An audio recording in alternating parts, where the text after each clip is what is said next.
Hello, everybody. This is Tim Green with Rattle Magazine, and this is your Rattlecast for Tuesday, January 21st. Thanks so much for joining us. We have a great show. As always, Chaun Ballard is on the line.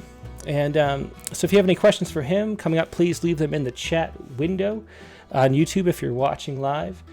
And we'll do an open mic afterward. We have a few new things going on the open mic. We're going to do a prompt every week, which should be a lot of fun. And we have another poet from Rattle number 66, like Chaun, calling in on the open mic. Or actually, I'm calling them. So we're going to try that out and see how that works. And that'll be the actual audio that goes onto the Rattle website when Grace Bauer's poem comes up. So we're going to try to do it that way. In the meantime, I should always say Rattle is a 501c3 nonprofit working to promote the practice of poetry. We've been in continuous publication since 1995, and we are unaffiliated with any other organization. If you enjoy what we do, we don't ask for donations, but what we do ask is that you share and click the like button and subscribe so that stuff can spread around and we can spread poetry around the world, and we can all enjoy it together. So today's guest, as I mentioned, is Chaun Ballard, and his book, which I'll put up on screen really quick right now, his book is Flight, and it has a lot to do with the death of Michael Brown. And so I thought to start out for the warm-up poem today, we would do a poem about Michael Brown from Poets Respond to sort of take everybody back to 2014. The shooting of Michael Brown was 5.5 years ago, if you can believe it. And this poem from Poets Respond, it's from August 17th, 2014. This was 8 days, I guess, after Michael Brown was killed in a suburb of St. Louis, which is one of the places that Chaun Ballard grew up. And so let me read the note really quick. There's no audio for this, so I'll have to read the poem myself. But this is Jason McCall. This poem was inspired by the death of Michael Brown, the unarmed black teen killed by police in Ferguson, Missouri. His death is one of many recent cases of unarmed black males dying at the hands of police officers. He was scheduled to begin the college this semester. And this is the poem. This is Roll Call for Michael Brown by Jason McCall. It will happen, an honest mistake in a hot August classroom. Someone will blink at the name and swear this Michael Brown can't be that Michael Brown. Or someone will be too busy with her head down finishing syllabi to look up and see the flash grenades and tear gas. Someone will be running late, his mind on the cops that will probably ticket him for not having a permit. Someone won't see why a name is such a big deal. Someone will read his name like the next item on a list of groceries and move to the next student before the first groan rumbles through the stale Missouri air. Someone will start to speak his name and then cover his mouth like a Roman priest closing Janus's door and praying all the violence of the world will stop short of his porch. Someone will ask, Michael Brown, is Michael Brown here? And we will have to answer. So one of the answers is Chaun Ballard's book, I guess. But let me tell you a little bit about Jason McCall.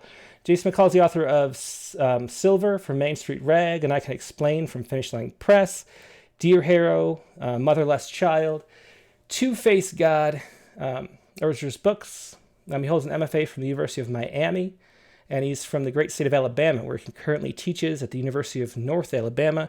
That's from his website, Jason McCall. That's MCCALL.weebly.com. So check him out. Just a wonderful poem, and really sad. It was one of those poems that made me cry from Poets Respond, which makes me cry more than any other series of poems that we do, really more consistently, because it's the stuff that's going on right now. And that was Roll Call for Michael Brown. Now, let's move on to our guest today. Chaun Ballard, let me put up the back of his book. This is Flight, once again. Here it is. Take a look. This is beautiful, beautiful book. I think it might be, I'm not sure if it's called a chapbook or it's not. It's under 48 pages, but they're broad. It's a broad and beautifully designed book, and it's, if you can see, it is, let's let's see, my screen's freezing. But it's perfect bound, too. So I don't know if you could call this a chapbook. It doesn't feel like a chapbook reading it. It feels like a full-length book, and it's a beautifully put-together collection of poems. And let me read the back. It was winner of the Sunken Garden Poetry Prize from Tupelo Press, which you can find at tupelopress.org. And this is the blurb from Major Jackson. The poems in flight unspool a rich and charmed history of survival into songs that celebrate the miracle of endurance in a country defined by the peculiar phenomenon of race. Many of the poems explore or allude to the death of Michael Brown and Ferguson with a brilliance underscored by the poet's extraordinary sense of sound to etch a new reality in our ears, to refresh staid conversations, and to lyrically give voice to the good fortune of travel and language. Whether reveling in having reached middle age or recalling that fateful day, September 11th, flight imaginatively addresses one of the great complexities of our time. And again, that was Major Jackson, who was the judge of this Sunken Garden Poetry Prize. And as it says in the bio, this is Chaun Ballard. He was raised in St. Louis, Missouri, and San Bernardino, California, which is just down the hill from us. He has an MFA from Alaska Anchorage. His poems appear all over. And he calls Alaska his home now. But he spends most of his time abroad. And over the past 8 years, he and his wife have served as educators in the Middle East and West Africa.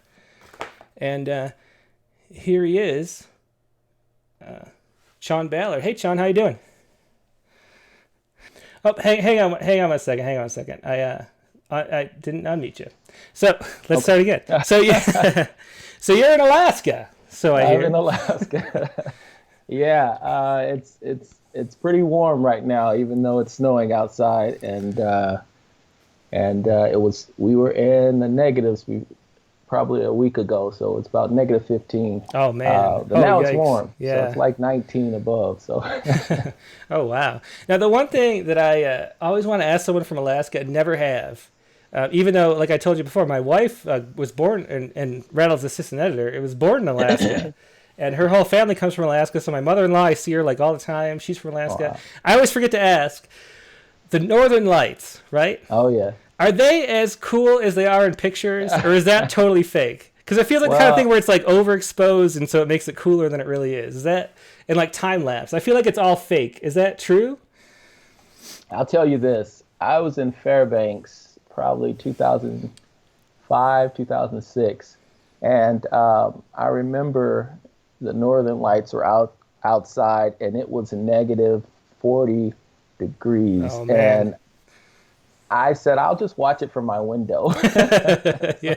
And so that's my answer there. I think it's pretty amazing. There were a lot of people outside watching it, mm-hmm. and I poked my head out, but I couldn't walk out there and just stand. Oh yeah. But from the view I had, it was pretty amazing. That's cool. Well, I got to go sometime when they're out. Just got to schedule it right for me. Right. So how'd you end up? I was going to ask, how'd you end up in Alaska? Like, why'd you go to the University of Alaska? From you grew up in St. Louis and San Bernardino, California. How'd you end up there? Well, they offered me a scholarship to finish my last year of basketball, and I was out of school for 2.5 years, 3 years, and Alaska said, "Hey, come on up, and we'll give you a full ride scholarship." And that was a chance for me to start back in school. Oh wow! So I took the opportunity, and they actually wanted my friend, but he wasn't able to do it, and so I came up, and the rest is that. So. Oh, I knew you played basketball. I didn't know you were that good, though. That's cool. Well, I what position? What position I do you play? The pine. Yeah, I rode the pine. Oh, I got a chance. I had the best seat in the house. Yeah. That is a good seat, though. Yeah. Well, you want to start us out with a poem from the flight? Sure. I'll read Midway. It's on page 3. Okay, thanks.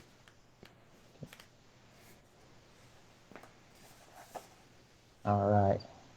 Midway. So now, when the ghost asks me my age, I say, I'm stomach over the waistband. I'm button up and necktied. I'm shoes no longer the last squawking on hard wooden floors. I'm totem pole carved with faces of the past. I'm apple for lunch, walnuts, and pleasant dinners. I'm Red Cross bloodletting and good credit. I'm my father in that faded Polaroid taken somewhere in California. I'm high school reunion, almost checked the box, maybe. I'm electric slide and Jesus music, hallelujahs and morning glory. I'm open book and lamplight. I'm Achilles, if he lived during the Renaissance. I'm nearly in danger of not being a danger. Old enough to say you were good and died young. And that was Midway from Chaun Ballard's book Flight. So, Chaun, how did you get into poetry? From when did that happen? Well, I remember you were talking to Peter E. Murphy, and I watched that, and that was great. He had some wonderful poetry, and I remember him saying that he got into poetry to meet women. Well, I got into poetry to keep mine. So my wife, I had just gotten married, and it was the same summer, and me and my wife had both graduated at the same time from the University of Hawaii at Hilo, and we decided to take another course, and so we stayed a third year there, and she enrolled in a poetry class. It's an introduction to poetry class, and I was still too much of a jock to be brave enough to walk into a poetry class. What was your major? But she asked me, huh? What was your major at the time? Oh, I majored with psychology. Oh, yeah. Yeah, I got out of there with psychology. And so she invited me to take the class, and I wanted to, but I was just like, how am I going to explain this to my friends, right? And I remember walking past the class one day to check on her, and there was another guy sitting next to her, and I said, well, I guess he's taking my seat, so I better enroll into that class. And so that's what happened. And so that was my seat. And once I got into the class and I started to learn about form, it was pretty amazing. And so it started to grow on me from there. Was there a poem that did it for you, like one poem that made it click, and then you realized what poetry does, which is, I think, something that people don't really understand in general? Yeah. Well, I always loved Sympathy by Paul Laurence Dunbar, and then Maya Angelou's Caged Bird. Those were the two that I was introduced to first. Different stages in my development, there were different poems, and another one of those poems that did it for me then, or maybe a year later, was Shahid Ali's poem. When he started writing his ghazal, he had his book of ghazals, and I was reading one of those, and it just the form got me, and I was really pulled in and attracted to that form. And so that's what did it for me. Well, you already brought up a couple of things I want to segue to later, but let's read like two more poems, and then we'll do that. All right. I'll read How We Are Made to Feel Small. That's on page 10.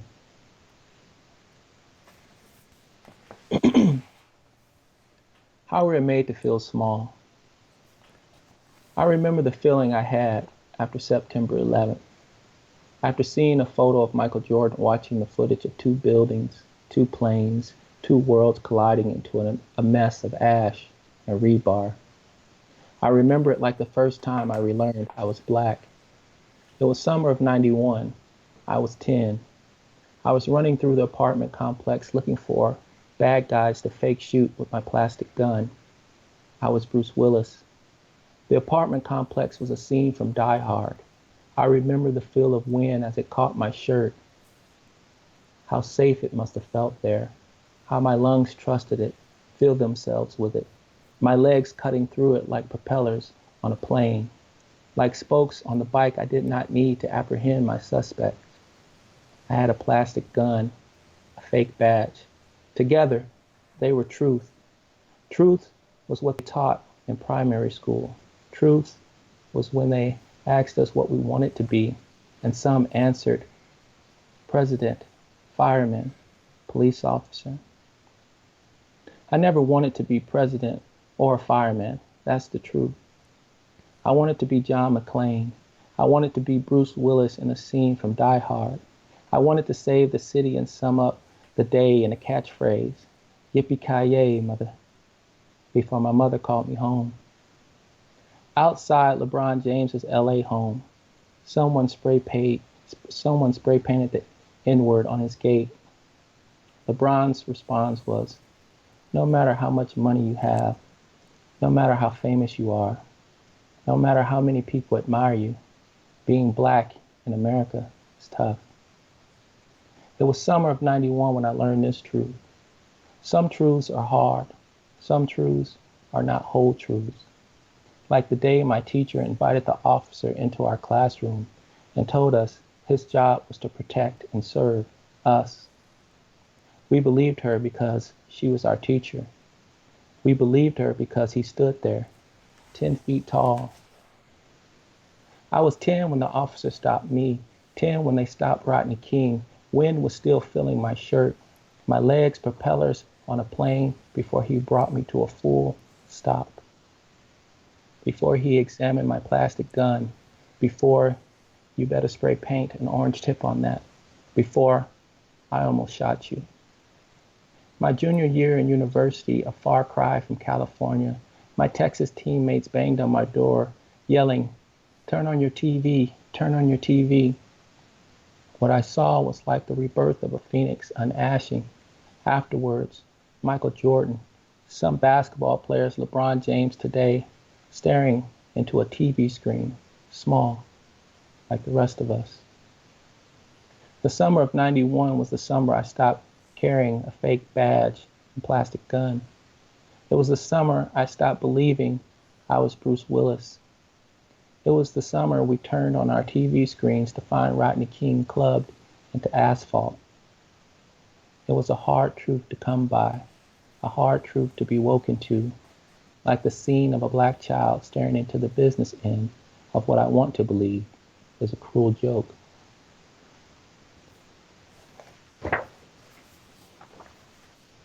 Okay, I'll read one more.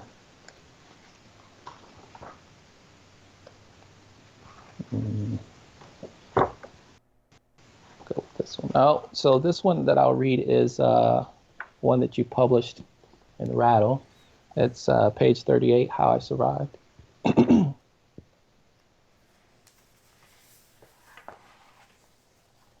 How I survived. I stayed in late nights. I shot late night hoops. I perfected windmills and tomahawks. I let my knees burn holes in her mother's carpet.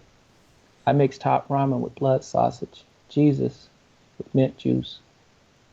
I developed foresight and bad omens, packed juicy fruit, a sixth sense. I avoided gaggles of geese, murders of crows, and uttered no language. I left when it was time to leave. I arrived too late. I prayed before I walked. I prayed before I prayed. I focused my gaze upon the ground. I never gazed too long. I honored my father and mother. I had a father and mother. I ran errands. I ran home. I completed chores. I didn't shoot. I shot the breeze. I learned to clown and mean mug. I listened for rain. I listened for gunshots. I hope to God they didn't figure me out. I didn't hang up the phone. I hung up the phone. She had a nice figure, so I figured her yours. I locked the storm door when there were no storms. And if someone knocked, I wasn't quick to answer. I moved away. I moved back. I moved away again. I remembered what to forget.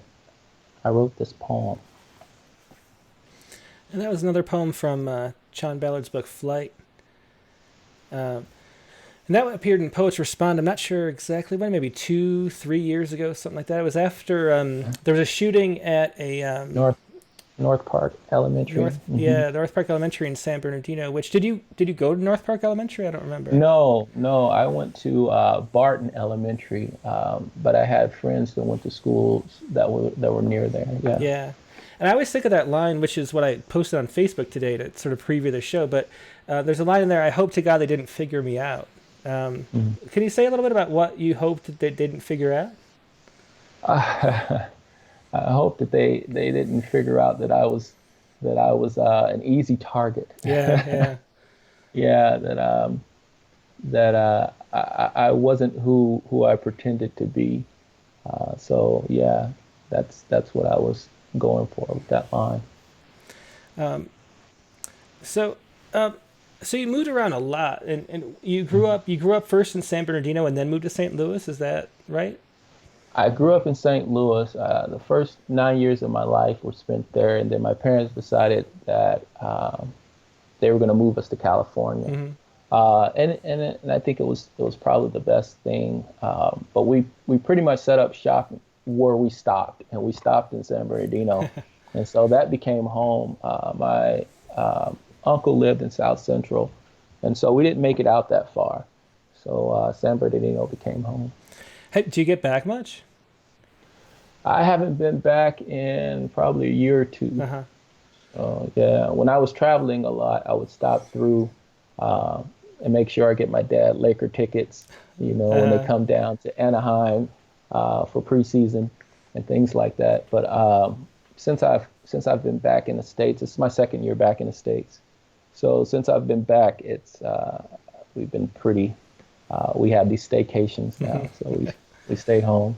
Well, there's cool stuff going down there now. There's the Garcia Center for the Arts. I don't know if you know about that, but it's amazing space they opened up. I can't remember the guy's name. It was the old old fire station, and a whole sort of municipal building that built during the New Deal, and they turned this huge art center. It's awesome, right on Avenue E maybe or something like that there.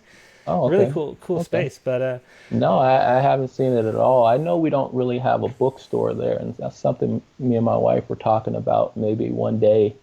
Having a bookstore in San Bernardino. Right now, I think we have one in Redlands, and so people go there instead. So, yeah, it's grown a lot. About driving, commuting everywhere, and now they have all these different freeways that connect, and so now you got to learn the new freeways, and so yeah, it's different. So you travel around the world though, teaching, I assume, poetry, right? You've taught in Saudi Arabia. No, oh, you're not teaching poetry now. I taught elementary, middle school, high school, and university. Oh, really? Oh, wow. Yeah. So why why travel around the world to do that? I was going to say, I think it's Saudi Arabia and Ghana, and so why did you do that? Well, I started as a missionary, and so that was my first movement. We were in the West Bank. We moved to the West Bank, and then from there, Kuwait, and then Ghana, and then 3 years in Saudi. So we spent a little time everywhere, a little bit, like 2 years or so, pretty much every location. And, we started kind of just being volunteers, helping wherever we could. And we found that we were useful in the school system. Oh, wow. And so that's what we did. So we worked as volunteers, and we got volunteer stipends, and we lost a lot of weight. And it was a great experience, and we learned a lot from it. So today, it keeps you humble. It makes you thankful for everything you have. And so today we understand every opportunity that we get is appreciated. Since you write about race a lot, I was wondering because I'm not a person who's traveled much. I grew up in one place. I moved here. I haven't really been around the world at all.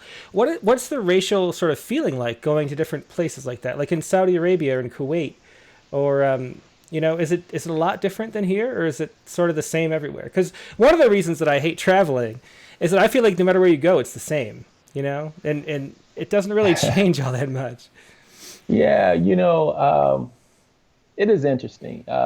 First of all, I travel with my wife everywhere, and we're an interracial couple, so I think people are just more confused. So we kind of get out of trouble a lot because they're just confused, and so that's always interested in Arabic.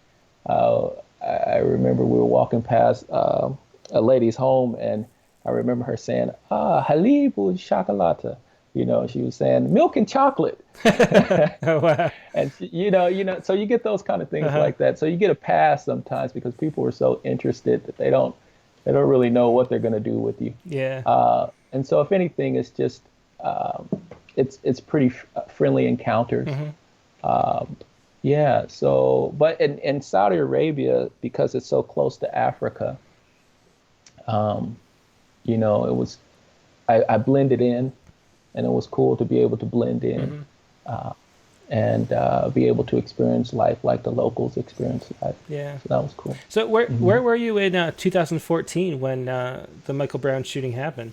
Oh boy, And, in and 2004. and like, what was your experience of that? Did you know it was a big event right when it happened, or? Well, I can I can tell you this. I remember where I was when I found out about Tamir Rice, and I was sitting on the couch, and I remember seeing a news flash on the television, and I couldn't believe it, and I decided to go to YouTube to see what was going on, and I saw the video, and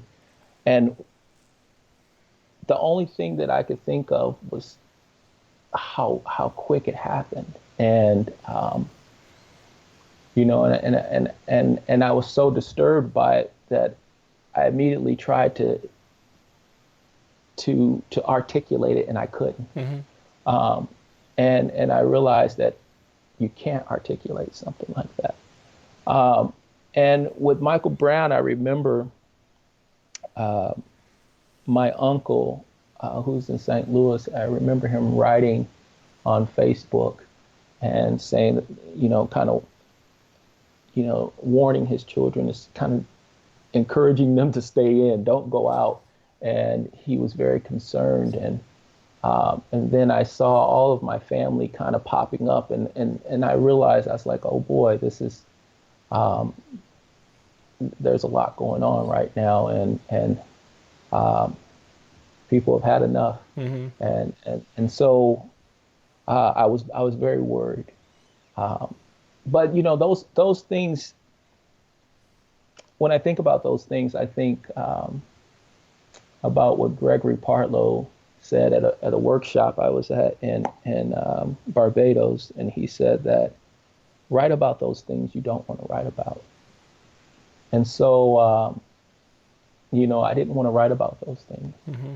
and I knew I felt that I couldn't do any justice uh, by writing about it. Like, I didn't think that I could do it any justice, but inside I knew that I was struggling with a lot, and so I decided to write, and yeah, so that became this book. Hmm. Yeah, well, that makes a lot of sense. I think it's great advice that the idea to write about what you don't want to write about, because really what poetry does is to find a way to access the things that you know but you don't know, and articulate your world in a new way. So Yeah, that's really the perfect thing to write about. Do you want to read a few more poems? sure. Since we talked about being overseas, I'll read some of those poems. So I'll start with Pantoum on the Presidential Election. That's on page 25. Pantoum on the Presidential Election in Saudi Arabia. Fall is tolerable here in Jeddah. Still, I keep the AC on. My middle high students are keeping me up to date on the presidential election. Still, I keep the AC on. The middle high faithfully follow the news, down to the minute. What do you think about the presidential election, they ask. Who do you want to win? Faithfully following the news, my students believe Hillary can't be trusted. Trump is crazy, they say. Who do you want to win? Abdurrahman retells a joke, believes Hillary can't be trusted, and Trump hates Muslims and Mexicans. Abdurrahman retells a joke. If Hillary and Trump are in a boat, hates Muslims and Mexicans, I think to myself. The teacher in me wants to respond, hate is such a strong word, but I allow him to continue. If Hillary and Trump are in a boat, and it capsizes. Who survives? The teacher in me wants to respond. Hate is such a strong word. My wife sends me a message, says colleagues are offering condolences. Abdurrahman presses. If it capsizes, Mr. Shawn, who survives? I want to say, I don't understand the question. Why are people offering condolences? My colleague interrupts, asks to use the AC remote. I want to say, I don't understand the question. Admin has emailed a request for early contract renewal. My colleague takes the AC remote, heads for the door. My school director leans against the doorway. Admin has emailed a request for early contract renewal, but that's not why he's here. He says Trump is in the lead. My school director is Canadian. We could shoot the breeze about anything on any day, but that's not why he's here. Trump is in the lead, he says. My colleague who has taken the AC remote is Jordanian. We can shoot the breeze about anything on any day. Trust me, we can go on like this forever. My colleague who has taken the AC remote, the Jordanian, turns around, says, what do you think about this man? Trust me, I say. We can go on about him forever. But the school has a shortage of AC remotes. What I think about this man is the last thing on my mind, especially when I know AC remotes are in high demand. Abdurrahman lingers. His retelling still an open end, and patience is the last thing on his mind. My wife tells me everyone is offering condolences. I want to say, I don't get the joke. I want to ask, who died? And again, that was Pantoum on the Presidential Election by Chaun Ballard. Shawn, since that was a longer poem, let me sort of break you off here Okay. and ask. One of the things that really stands out in this book is how often you use form and how many sort of homages you have to other poets. You have, Pantoums. You have Golden Shovels. You have 13 Ways of Looking at Blackness. So why do you choose to write in forms like that and sort of connect to the past? And also, David Cook on the chat window had a good way of phrasing this question. He says, this is David Cook. You've compared basketball and poetry often. What forms of poetry would you consider the free throw shot, the layup, the slam dunk, the three-pointer, etc.? So, so since you're writing so many forms, like which ones are easy and which ones are hard, and why do you write in form just in general? As I said before, when I was introduced to poetry, it was through an introductory class that really focused on form, and so that was my introduction to poetry. And so it was the first thing. It was the first love, right? It was the first thing I was introduced to. I think form, when you have so much that you want to say, and it just comes out like a rant on the page. I think what form does is that it gives you those restrictions, those constraints that you may need to keep what's most significant about what you're trying to say. And I think that's what a form does. I had a professor, Zach Rogal, and he has an advice for writings blog, and he says that form becomes like a container to kind of hold what's teasing your mind, right? And so sometimes I have one line in my head, and I want to develop it. And if I put it in a form, and I just have to find the right form, that poem will kind of write itself. Mm-hmm. It'll write itself. And so it can be a great writing prompt to use a form. It can if you have writer's block, a form could help you there.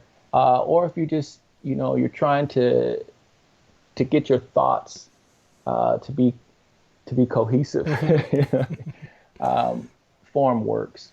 And so, yeah, those are the reasons why I would use it. As far as a slam dunk form, I always go to the Gosels. I just feel comfortable with those. I enjoy them, and I like how though each of those um, stanzas can stand by themselves, and yet they unify as well. And so I enjoy the way that works, and I enjoy repetition, and I enjoyed refrains because it builds up that tension that you need in a poem. Mm-hmm. And many of the poems that I choose are the poems that bring out that tension. Right. Yeah, that makes a lot of sense. And what I've always thought, it sort of plays back to what you said earlier, but poetry is a way to speak the things that you don't know, or that you don't want to talk about. And so it feels to me like what form does, which is why I love writing in form too, is that it sort of distracts your left brain that's like focused your attention with something. Absolutely. It sort of gives it a little like a to-do task, and then your subconscious or your right brain, however you want to characterize it, can speak, because your left brain that's sort of drawing your focus is preoccupied with a form, which is sort of, so that's how it seems like it works for me. I feel like that's why. Well, you said it better than I could. So yes, I totally agree. I'll take that. Yeah, I agree with that. Yeah, 100%. Well, one of the reasons I want to do these podcasts is to explain poetry to people who don't necessarily read poetry all the time. So I try to bring those points out. We have a request. Let me say again, once just a reminder, if you have any questions for Chaun, just leave them in the chat window and I'll pass them along. We have a request. Kim Tedrow asked if you could read that poem, 13 Ways of Looking at Blackness. It's a great poem. Would you mind reading it? Sure. So I submitted this poem to Heart. I was scared you were going to say Rattle. I'm always like, no. Every time there's like a good poem, I'm like, did I miss this in the submissions? It's like a paranoia the editors had. I submitted it to Heart. Okay. And at the time I was writing this, I was thinking about Tamir Rice. And so when I sent this poem in, it was 13 strophes. Oh, it's 12. I'm sorry. Yeah. Yeah, it was 13. And then Leslie Ann McElroy, she suggested that I stop it at 12. And she said, because that's the age of Tamir Rice, and that's what I was going for. And so it made a lot of sense to stop it at 12. Mm-hmm. Yeah. And so that's what I did.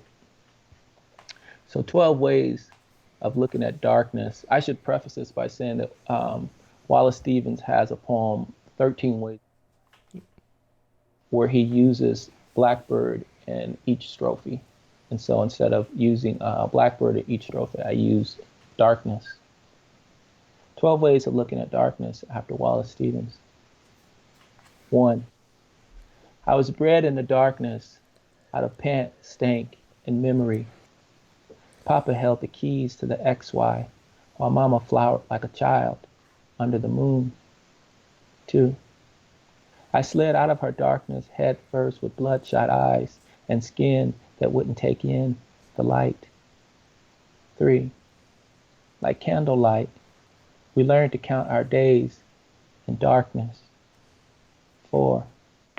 The blacker the berry, Mama would say, is the darker darkness. The kind whose outer flesh does not respond to anything less than magenta. 5. I've known the whites of too many eyes and passion and flame, those whose souls eternalize everything, even the darkness. 6. When Papa was away, Mama's roost wasn't the wiser, so of course the two could not be reconciled, and neither could our dark nest. 7. We admire everything brilliant, star and moon, flame and angel. Never once have I heard one say how lovely the dark is. 8. I adorn the head of Cushitic, thick nap necks, afros, do-rags, and wave caps. Even Alexander turned his face toward Egypt when he saw our multitudes layered in the darkness. 9. God said, "Let there be light." And there was light. And God saw that the light was good, and they would have believed us. If only I hadn't coveted your light and you, my darkness. 10. Even if I left this section blank, which I am considering, the M dash will still spill dark onto the page. 11. 11 ways to say darkness. Aphotic, obscure, ill-intended, inhumane, indistinguishable, somber, murky, nothingness, Sumerian. After the earth has been cast out or swallowed, nebulous, if anyone or anything else remains. 12. My shadow is a child. That was 12 Ways of Looking at Darkness by Chaun Ballard from his book Flight. Hey, Chad, I have another request since we're doing requests. Yeah. Apparently we're doing that. Could you do that golden shovel poem? Because I wanted to ask, sure. You end on duck instead of chicken. Yeah. And I wanted to know, I thought that was brilliant. I love that, but I wonder why. So can you read that? So yeah, I'll talk a little bit about it. So my father, when we lived in St. Louis, we would get allowance on Wednesdays. And so whenever my dad came home late, I would always ask, like, where were you at? I would harass him.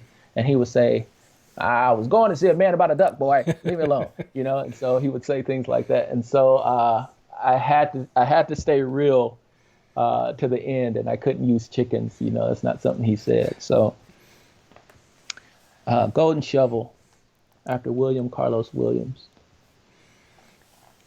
Our neighborhood of stolen bikes, backyards, and so-called conditions of standard living where nothing was much. Papa would drive up, reverse, and parallel into his spot like the spot depends on the smoothness of his return. Wednesdays upon the red brick columns we lean, porch heavy and lethargic like a scene to be duplicated the next week.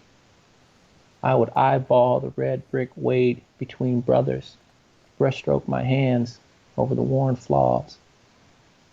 And a wheel, accompanied by other wheels, would always come to a halt whenever a child would barrel across the one way like he was tethered to a friend, or a loose ball glazed in bacon grease and popcorn oil. Sometimes those headlights froze on a naked dime without renaming a street, avenue, or lane, but often they did not.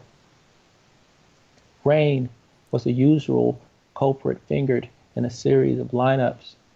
Ice water, the other that shot mothers out of starting blocks. Jackie Joyner Kersey beside their child lying broken in the road. From our red brick America, this was our rerun, our white picket fence, our Wednesday evenings Papa made it home, jiving. He saw a man about a duck. These are just all great poems. Thanks so much, Shawn. So this is Golden Shovel from Chaun Ballard's book Flight. If you don't know the Golden Shovel form, it was probably the most recent form invented. Terrence Hayes made this up, and the last word of each line is a line or a stanza from a poet. So this after Carlos Williams. So much depends upon a red wheelbarrow glazed with rain, water beside the white. Well, duck here. Chickens in Williams' poem. Yeah. So the other thing I was wondering about is what is it like to have your wife be a really good poet too? Do you guys get? You have the same. Your wife is a poet as well, so you understand this. I do, except we both kind of like dropped out of the publishing, being poet game once we got this job. I think having a job like this like ruins you as a writer. So we both kind of like don't participate anymore. Like we do for ourselves. It's sort of, but not. So we don't have that like she publishes a book, you publish a book, you get this award, she's shooting for this magazine, you get in, she gets in this one. Is that tough, or is it helpful? I guess she your first reader too, is something I was wondering. She's definitely my first reader. I think of it like this. Your wife is a writer. You are a writer. Whether you decide to continue or not, or take a break, you're still a writer. And so because of that, you guys know and understand when one of you needs to have that moment, that time to write. Oh yeah, that's true. Uh, Yeah. and so there's that understanding. Yeah, we're So I, yeah, just say yeah. That's one thing that definitely is true. Like if Megan's like, I want to go write a poem, I'm like, please go. You know, it's the same way yeah, here. Like it's like we understand what it means. I guess. Yeah, that's a good point. yeah. And I think that's the biggest thing um, that most writers tell me if their spouse does not write, that there's no understanding for that, because the time that you might need to write a poem is not something you can put a limit on, right? Um, I can write a poem, and I was telling my students this today, is that if I get a line in my head and I start, and I know that this line has to get out. Sometimes I try to ignore it, but you can't go to sleep because the line's like, I got to get out. And so I'll turn over and I'll write the line down, but then the line says, I need another line. And then that night you're writing, and by the time you wake up, it's 3 a.m. I mean, by the time you try to go to sleep, it's 3 a.m. Mm-hmm. And you still want to go back and then revise and edit, and then you're like, I have to go to bed. And so I think, just having a spouse there that understands that helps, because she understands if that poem needs to be written right then and there, and that you can't let it go away because you won't ever get it back. Yeah, yeah, that's really cool because that's something I kind of taken for granted all these years and hadn't really realized how nice that is, because I don't know what it's like. One of the things that you mentioned a couple of times now is like getting a line in your head at first. And that's kind of how writing works for me. I always feel like I get a line that's like sticks. I don't know why. And then I'm kind of like, I always compare it to like flying a kite, Then you like run up and try to get that line to work and like take off. Is that line always the first line for you? Or do you like find a way to build into it? Well, I'm going to say this, Tim. All those lines that are in your mind, in your brain, are stuck in that subconscious back there. It's because you're reading so many different poets. Yeah. And when you finally get a break, it's going to pour out. Oh, I'm sure. It's going to pour out. That's pretty much what happens. When you're reading a lot of poetry books, you start to pick up other people's rhythm.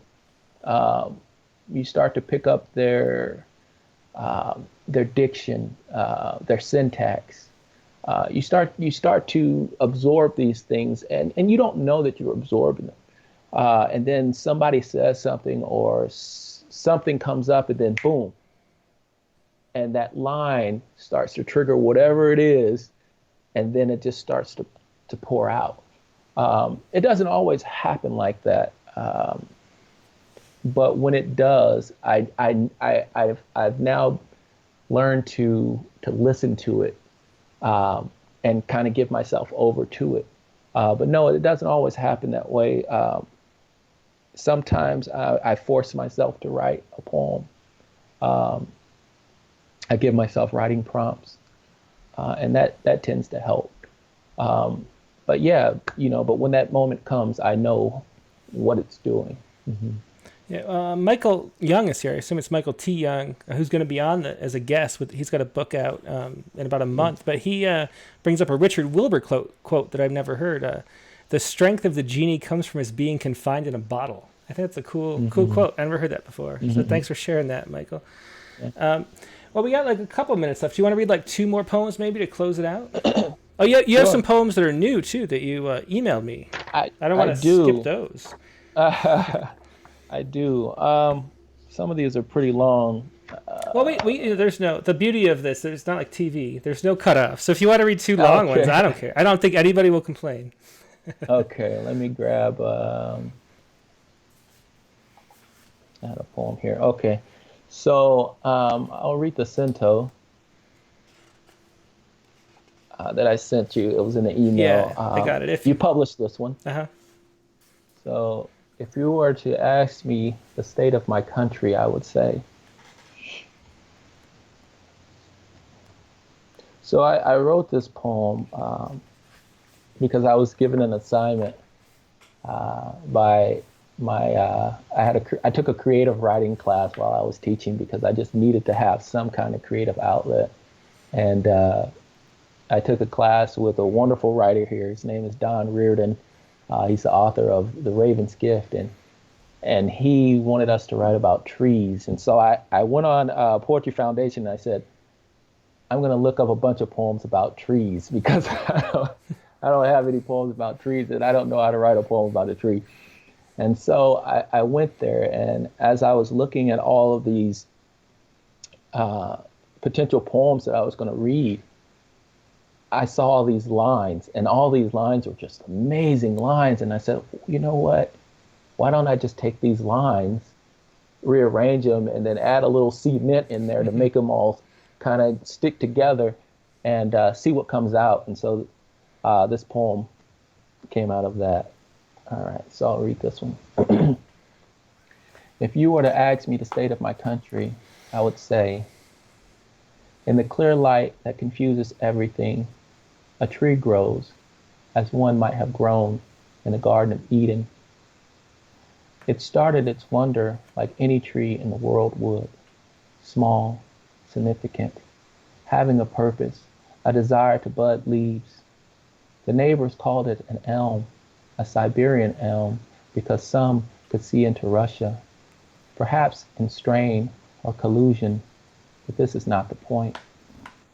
This is the light of the mind, cold, planetary, the forest of buoyancy that suffered Alexander, who, from his true course, turned the hands of this telling to a tree pool on a hill overlooking an icy river. And now the greenhouse is dark, gone. And here must I remain, a storm-struck oak, lean closer to the house. I say this to be beautiful. It is not the chambers of the heart which holds the affairs or the tree, but all we know of history. It is said they planted trees by the graves.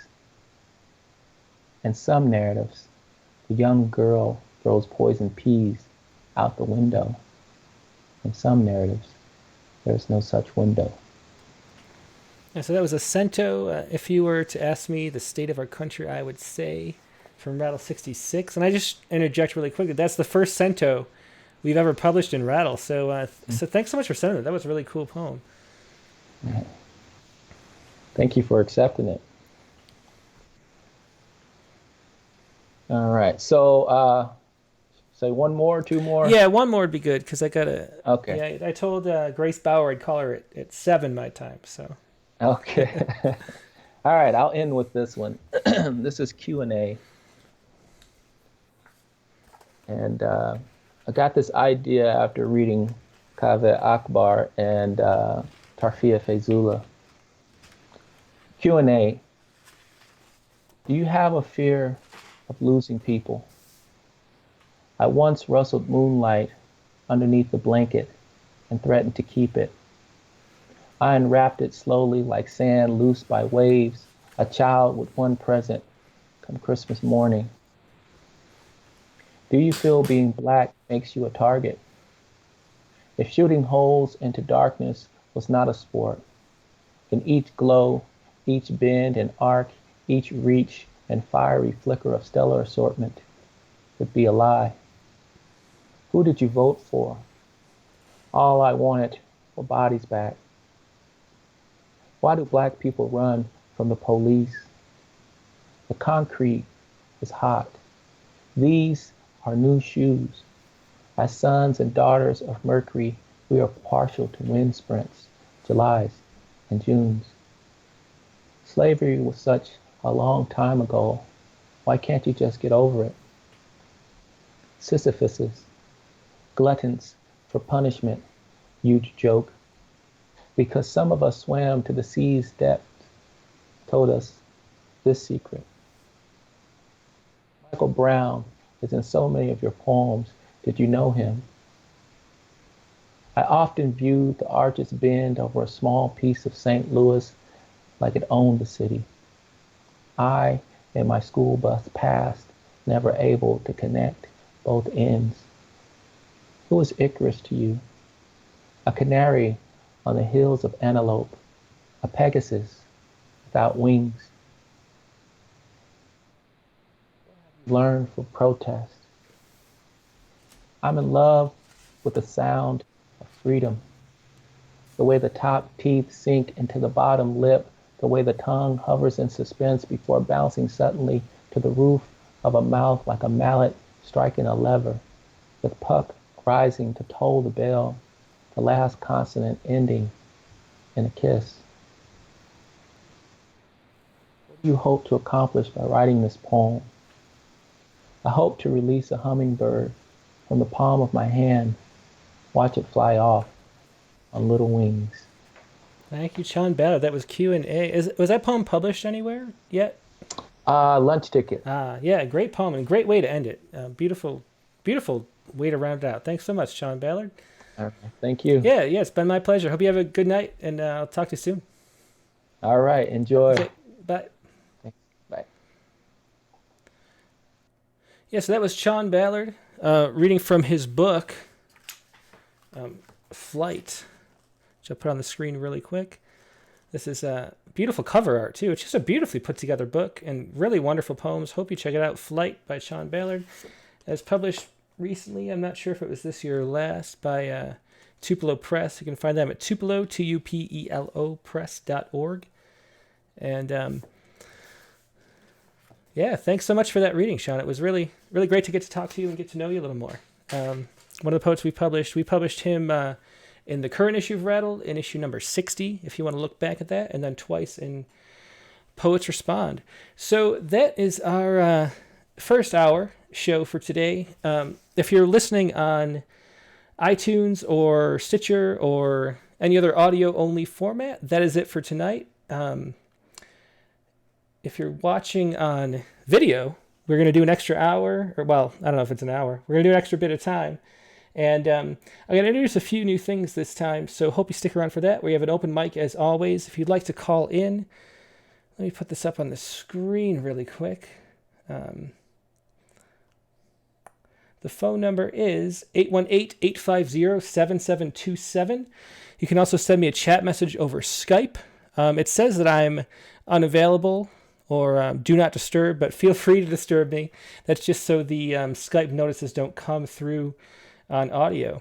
But either check in over Skype or give me a call at that number. If I can't answer at the time, I'll just call you right back in a few minutes. So hang around by your phone if you'd like to read a poem, or really I want this to be open lines where we all hang out and talk about poetry. So if you don't have a poem but want to ask a question or talk about something else, feel free to give me a ring over Skype or by phone. But next week we will have, let me put this up really quick. Next week we have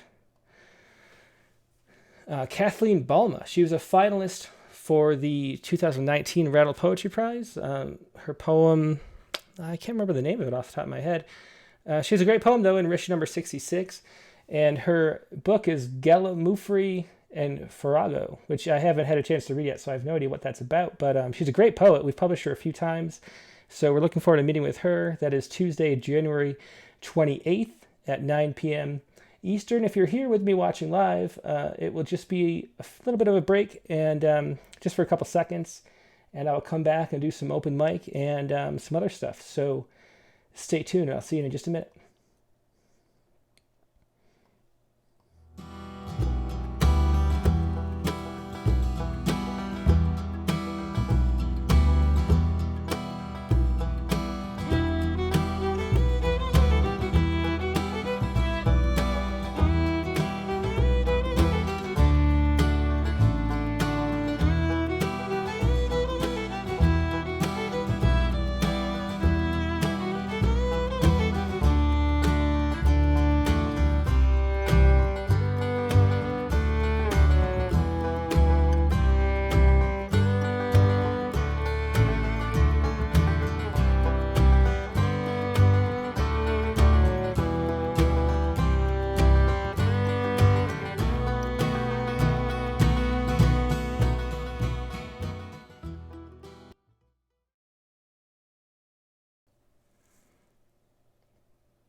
So we're back. So this is the second segment where we sort of kick back and relax even more than we already have. This is an open mic, open lines, and I have, let's see, 2 pre-recorded poets. I also told Grace Bauer, who's a poet from our current issue, that I would give her a call and let her read her poem. So just hang on one second for that. Grace Bauer... let me show her poem really quick. Her poem here, if I can find the page, is Unspeakable Elegy. So we're going to try calling Grace Bauer up over my phone, and we'll see if I can get her on. Then we'll do 2 more open mic poets. If you'd like to join the open mic, the lines are open. Just give me a call. If you don't know the number, if you missed it last time, I'll pop it up again in just a second. But first, let me see. How do I remember how to dial here? I have to make sure not to say her phone number out loud. Maybe I have to use your mouse to dial. That's a little annoying. Okay, so we're calling Grace Bauer.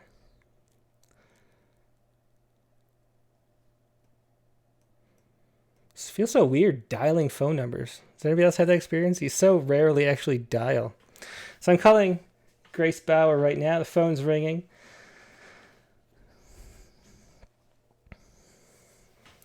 And she's going to read her poem from the current issue Rattle. And we'll use this as the audio for when the poem appears online. Hi, Grace. How you doing? I'm good. Just let me bring you in one second. Okay, so you are on the line. Everything... it didn't bring it in. Let's see, it does. Oh, here we go. Okay, now you're on. Hello, Grace. How you doing? I'm good. How are you? I'm good, and you are live on the Rattlecast. So let me just introduce you really quick. Grace Bauer is the author of several poetry collections, including most recently Meantime from University of New Mexico Press. I don't know if that's the most recent. That's just the one that you listed on your website, I think. And you're professor of English at the University of Nebraska-Lincoln. Yes. And your poem from the current issue of Rattle is Unspeakable Elegy. So you were going to read that, and then we'll use this as audio for the website, too, and as well as letting everybody who is watching live listen in. Okay. So this poem begins with an epigraph. Brother John is gone, which is a line from a Mardi Gras Indian chant from the Wild Magnolias. Unspeakable Elegy. There was the day, the world, then suddenly the news of you no longer in it. That world now one big less, one big hole ripped in the fabric of the whole of it. There was the story of a lake, a place you loved, the banks of that lake, and you on those banks, and then you no longer. And I cannot make myself unimagine the moment of your unbeing. I can't not ask why, or why that moment, or why not fight for your life, the world, the love of the lake, the people you loved who love you. I can't make myself make that love past tense. I can't not wish for you to wait, to hang on, if not forever, at least until that moment passes into another, so that other might pass into now, with you still being in our time being. At least I can imagine the possibility of beauty, air thick with honeysuckle, the sun brilliant, the sky azure, perhaps a few stray clouds, all of it reflecting on the calm surface of the water, and birdsong and flitter, the time being late spring, and such beauty thus common and likely. Though how unlikely it feels that summer has arrived with you not here to see it, that the same sun now beating down on those of us still missing you, your laughter, your blue-green eyes as witness to the world I know you loved as we did you and do. A world meaning us, meaning me, that wishes it could imagine you back into it, still and always with us, the whole you left forever now, part of the whole we are. Thank you. And once again, that was Grace Bauer reading her poem, Unspeakable Elegy. Thanks so much for joining us, Grace. This was an experiment. We've never done it this way before. But you were going to call in over the phone to record it, so I figured it might as well do it live. That's kind of fun. Okay, well, thank you for having me and for putting up with technically challenged poets. No, we try to be accessible to everybody. The only thing is poets in prison. I can't figure out a way to get them audio. That's really tough. But you're not in prison, so it's great that you can use a phone and call us up. Thanks so much. Okay, thank you. Okay, have a good night. You too. Bye. Bye. Yes, that was Grace Bauer from the current issue. Hope you enjoyed that. And that's issue 66, which you can find in bookstores right now if you still have a bookstore anywhere in your area that's still open. Most of them carry Rattle, so pick up a copy there or buy a copy at rattle.com. Let's see. So if you'd like to call in and join us live, once again, send a Skype message to Rattle Poetry, all one word, and I'll see it and call you back as soon as time's available, or call on phone 818-850-7727. Now we have 2 more pre-recorded open mic poems, but first I'm going to try something totally new, and hopefully it's a shorter crowd than usual, which is a great episode. So it's unfortunate that not as many people are watching this live. But for the 10 people here watching and for people watching later, I thought that we would have a new thing we do where we have a prompt every week. And I will write a poem too. I talked to Shawn a little bit about how I haven't been writing poetry recently. And really, one of the reasons is I don't really, to me, poetry is sort of a meditative act that really, it feels very selfish to me, I guess you could say. And I work so much that I don't have time to write, and if I don't have a deadline or any reason to write, I just don't. And so I'm in this cycle where if I go on vacation, I write a bunch of poems, and if I'm working in my regular day-to-day life, I don't. And I feel bad about that. Maybe you kind of feel the same way, anybody watching this now. So what we're going to do, maybe for everybody, is we're going to have a prompt every week at the end of the show, during the open mic. And I will write a poem too, and I'll share it next week. And if anybody writes a poem about the prompt, just email it to me. You can email me the poem and I'll read it, or you can do the open mic and read it yourself, or you can send audio. However you want to do it, just get me whatever you want, and I will try to play. I'll play as much as I can. Maybe I want to limit it to like 3 poems, maybe at the most. But I'll pick and choose and share some poems, including my own. So usually we'll make our own critiques up. I mean, not critiques. We'll make our own prompts up. But to start off, I thought we had Peter E. Murphy as the poet, the guest on Rattlecast number 22. And he has these pair of books, Challenges for the Delusional and More Challenges for the Delusional, which are writing prompts and poets who are inspired by his writing prompts. So you have poems and prompts in here. That's Peter E. Murphy. We didn't talk about it much. We didn't look at the book at all. But to start out, let's do one of the prompts in this book. Let's see. I was going to do one. So we have a postcard poems issue coming up. And I thought one of them mentions writing a postcard size. Let me see if I can find that. I kind of lost it here.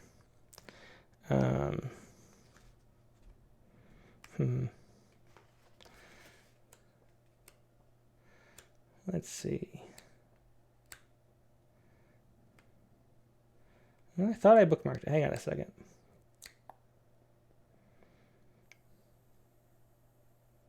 Okay, so let's do this prompt. So this is More Challenges from the Delusional.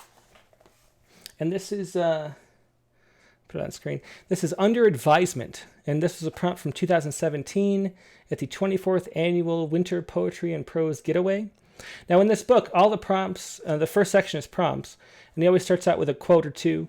The quote for this prompt is from Fran Lebowitz. If you are a dog and your owner suggests that you wear a sweater, suggest that he wear a tail. This is a great quote. So we're going to do the poetry prompt every time. And we're not going to always do them from this book, but just for the first one, we're going to do this book. So here's the poetry prompt. Write a postcard-sized poem addressed to yourself from a persona, human or not, that offers meaningful, humorous, or terrible advice. Fit your poem to the size of a postcard. Tell a secret and tell a lie, and never tell anyone which is which. And then there's a variation here. Offer advice to a creature that could use it. And then he always has these extra things, challenges for the delusional. So if you're delusional, add this challenge to the poem. And I think we're all delusional because you're watching the Rattlecast. So obviously you should do this, and I will too. It says, include the capital city of a foreign country and the title of a book or movie. So that is your prompt of the week. That is under advisement. If you write a poem about this prompt, email it to me at tim@rattle.com in any format you want, and I will either read it or you can send me an MP3 and we'll play it.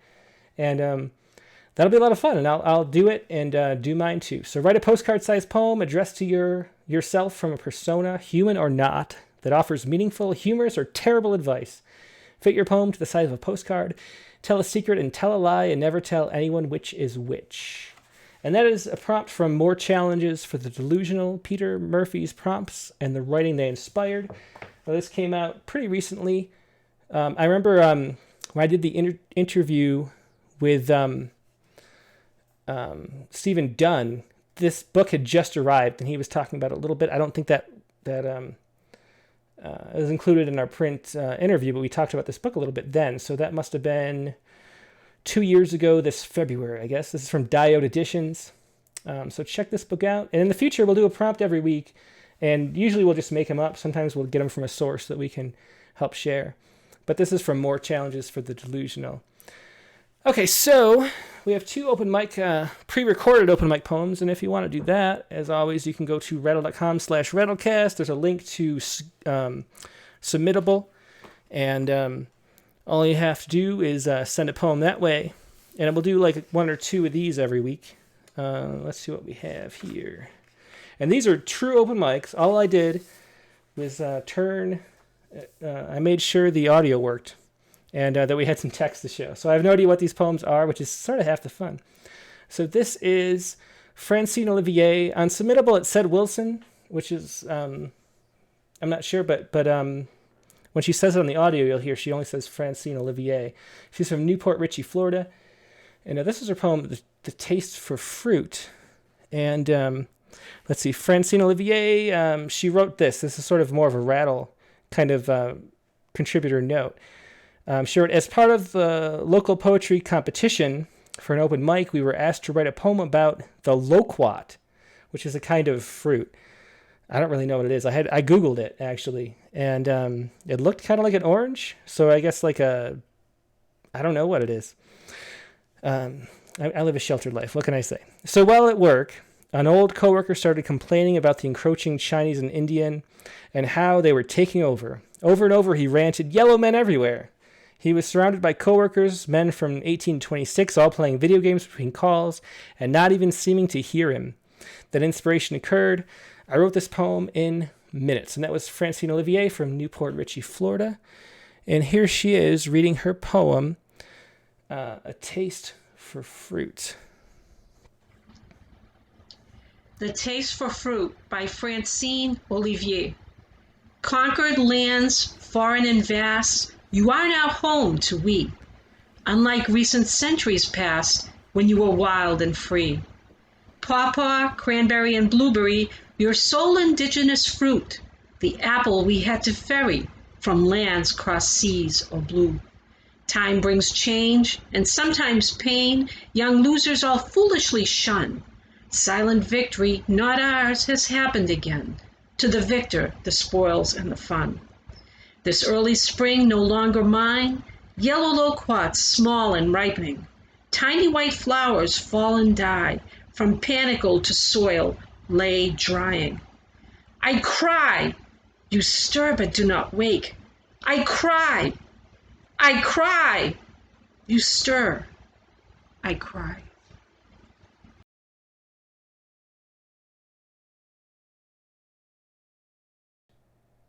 Yeah, sorry. So I had it on mute. I'm sorry. I muted myself so I could talk, and I messed that up. So, yeah. So the next open mic poet is Paula Puolakka from Helsinki, Finland. And Paula is, let me read her bio again. She's a beat poet, writer, and MA History and Science and Ideas. She has landed first and second in the writing contests and challenges held in the USA, Israel, and South Africa. She has also had her top 10 moments, for example, in the UK, and been awarded in a few essay contests held in Finland. And I think she's been on the Rattlecast before. Paula Puolakka, here she is. We're going to do her, and then we're going to do Bonnie Butchart. Sent me a chat message, and that she would like to read over Skype, so we're going to do that.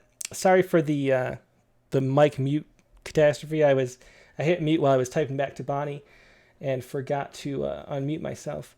But here's Paula Puolakka from Helsinki, Finland, reading Dreams in Perspective. Paula Puolakka, Helsinki, Finland. This poem was awarded the second prize in Dreamers and MLK Poetry Contest in North Carolina, USA in 2019. Dreams in Perspective.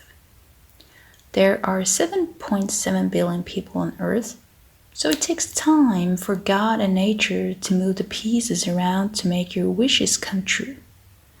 Sometimes you don't have the time to get what you want, but what you got was what you truly needed.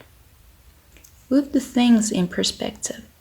If you have a roof over your head, food, water, warmth, and a chance to take care of your hygiene and privacy, then you have more than the poor children and women in Brazil, Spain, or Romania who lost everything when the mining dams of the big companies collapsed.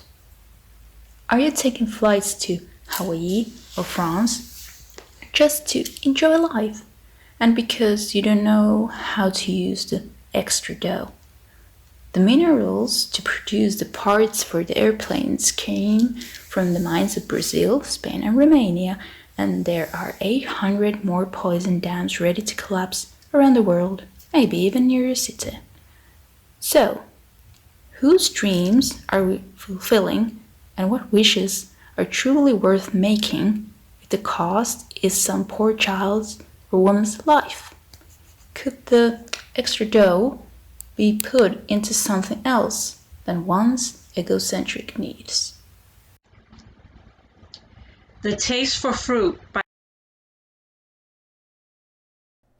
Yes, that was Paula Puolakka from Helsinki, Finland, reading her poem Dreams in Perspective.